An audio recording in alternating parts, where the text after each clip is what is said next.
आता जर सीता नाही सापडली, रामचंद्राला काय उत्तर देऊ महाराज?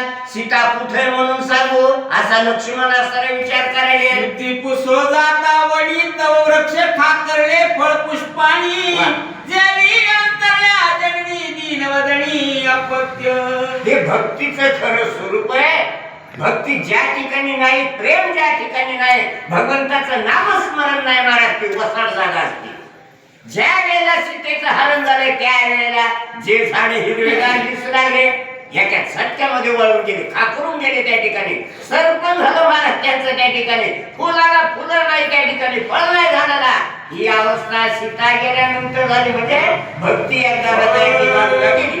वृक्षस्त्रवती संपूर्ण पशु पक्षी करीती रुदन, वनश्री गेली पळून अवदसा पूर्ण वनारी. मग वृक्ष असताना त्या ठिकाणी वळले, पण त्याच्यातून पाणी गळायले, दगडामधून पाणी गळायले महाराज. अशा विकासाचं प्रतीक आहे.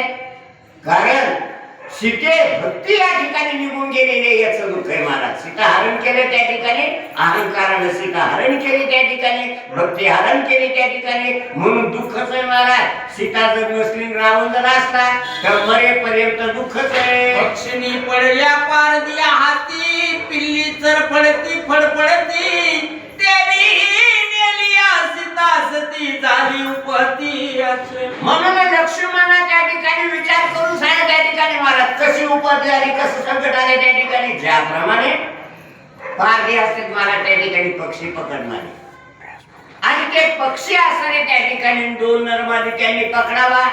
पिल्ले जसे चरफड चरफड करते महाराज, ती अवस्था या ठिकाणी झाली.